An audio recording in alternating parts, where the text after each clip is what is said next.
Step 1. The initial sketch. Alright, let's do this. That first line can feel like the scariest part, but we're going to make it easy. We are not aiming for a perfect photorealistic sketch. Please think of this as creating a map for our colors. Grab a light graphite pencil, like a 2H, or even a light gray colored pencil. We're just blocking in the basic shapes of the teacup, an oval for the top, another for the base, and a slight C shape for the handle. Hi, I'm Keith and welcome to my art studio, where today I have this guy. I started something new. I'm doing faces now because I wanted to practice. If I'm going to have a tutorial channel, I need to learn myself. So I'm learning how to do this. It's colored pencil. It took me about maybe 3 or 4 hours to do this. Since I started colored pencils, I've gotten better and better with practice. So you know practice helps. Practice makes permanent. In this video, I'm going to show you step by step how I made this guy. He was fun. The pencil work, getting skin tones was tricky, but I'm starting to get it now, and I'm very happy with this picture. If you have a chance, please like and subscribe to my channel and give me some comments and let me know what you think of this. So if you're ready, here we go. Don't press hard. These are just guidelines. If your lines are wobbly or you have to sketch them a few times to get the shape right, that's fine. Seriously, pro artists do this all the time. The goal here isn't a single perfect line, but a shape that you recognize. And think of it this way, your drawing doesn't have to be perfectly accurate to be beautiful. Sometimes a little mistake can lead to a more interesting and unique piece in the end. Once you're satisfied with the basic shapes, gently erase any unnecessary lines, leaving a faint outline. This is our canvas. Step 2, choosing your colors. Now for the magic. Our prompt is surreal colors, which means we're throwing the rulebook out the window. A teacup doesn't have to be white or have little flowers on it. It can be the color of a galaxy, a sunset, or a fantasy forest. Look at your pencils and choose a few colors that excite you. I'm going with a celestial theme. Deep blues, vibrant purples, a pop of magenta, and some gold for a bit of sparkle. A great way to start is by choosing a light color, a medium one, and a dark one. This simple trio will help us create a feeling of depth. Before you touch your main drawing, grab a scrap piece of the same paper. Let's swatch our colors. See how they look. Layer them a little bit. How does that blue look on top of the purple? What happens when you add magenta? This little test takes the guesswork out and makes you feel way more confident when you start on the real thing. Layering and blending, the heart of the process. This is where your artwork really comes to life. The number one mistake beginners make with colored pencils is not using enough layers. They press way too hard, way too soon, which flattens the paper's texture and makes it impossible to add more color.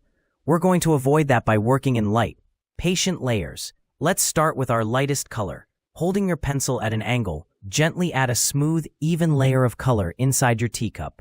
Don't push down hard. We're just whispering the color onto the paper.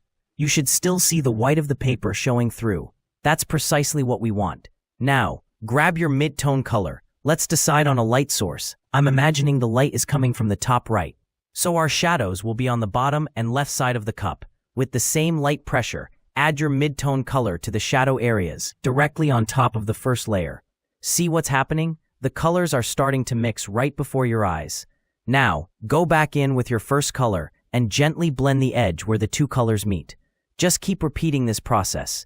Add your darkest color in the deepest shadows, always with light pressure. Then, go back with your lighter colors to blend and smooth everything out. This is a slow, meditative process, so don't rush it. Colored pencil art takes time. Enjoy the feeling of building up that rich color. If you start to feel frustrated, take a break. Step away for a few minutes. You'll be amazed at what a difference fresh eyes can make. This is the final flourish, the little bit of spice that makes your artwork truly stand out. Sharpen your pencils so they have a nice, fine point. Let's define the edges of the teacup. Use your darkest color to create a crisp line around the handle and the rim. That contrast will make the drawing feel more solid and 3D. For highlights, here's a cool trick called impressing. Take a dried-out ballpoint pen or an embossing tool and gently draw where you want your brightest highlights to be, like on the rim of the cup. This creates a little dent in the paper. Now when you color over it, the pencil pigment skips over the dent, leaving a perfect crisp highlight. You can also use a white colored pencil to add softer highlights or to blend areas even more. Don't be afraid to add a final, bold dash of your brightest color to make the piece sing.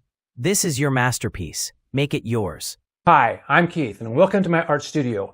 Please stick around for more than 30 seconds because I'm going to show you how I made this troll goblin guy here. If you follow my page, you know I do tutorials, and I'm going to show you exactly how I did this. This is pencil, a lot of pencil, a little bit of ink wash, a little bit of paint on that brown halftone paper. Please stick with me. Please follow me. I do appreciate it, and here you go.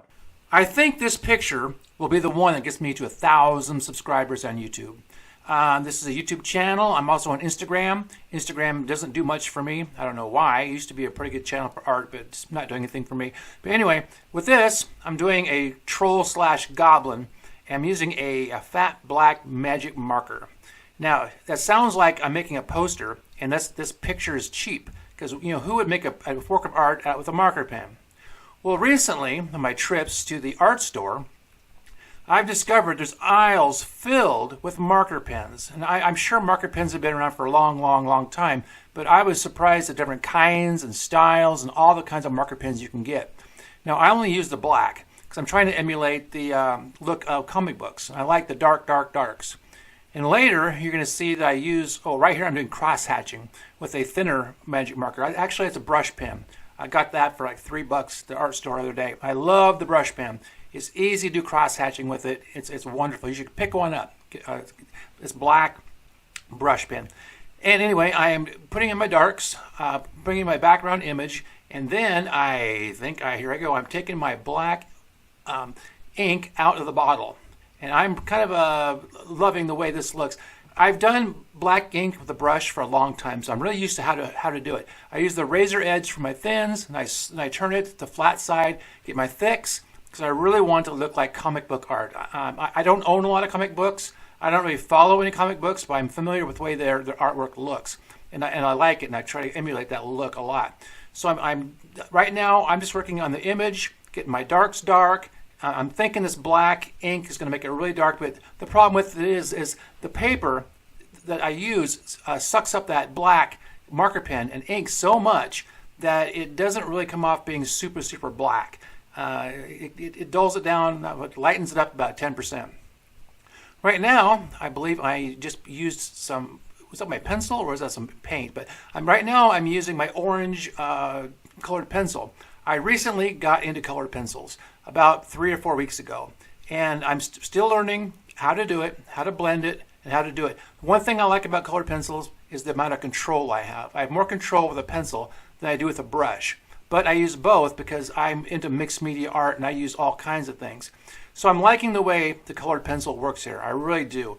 And it allows me to get into places where I probably couldn't with a brush and get different looks and techniques I couldn't get with a brush, but later on I add the brush anyway.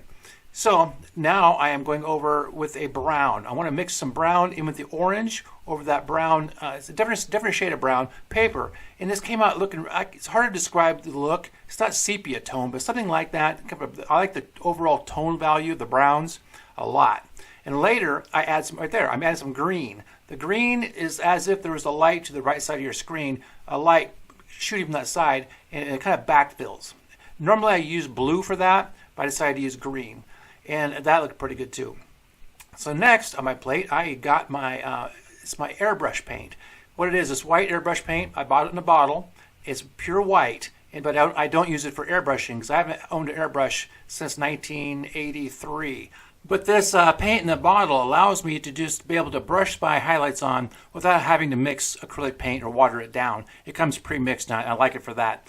And what I'm doing right now is I'm adding some ink wash. You're probably thinking to yourself, why are you going to add some ink wash to this if it's already brown? Well, the browns come through that picture anyway, around his face. There's all kinds of spots where it comes through. And I wanted to add the ink wash just to add a little more darkness so the highlights would pop off. And I think it came out pretty good. Now I'm adding a little bit of white to the whites of his eyes. So I'm zooming in so you can see me do that. Now I'm adding some hair. And the hair on this guy is white and crazy. He's like a 1980s pop star goblin. And I'm adding a few more knickknacks here. I'm adding some highlights with my white pencil. It's kind of a last minute touch just to make sure everything I want to pop does pop. and it does not overdo the whites. The first picture I did like this, I way overdid the whites, and it almost looked like he was in a snowstorm. But this one, I just kind of, I was sparing, and I just wanted to do just enough so the image would look like it was 3D and was popping off the page. And I think I accomplished that. I'm really happy with this. So please like and subscribe and get me to 1,000 followers. I really would appreciate that. Now that picture would look great in a magazine cover or a book, don't you think? I do.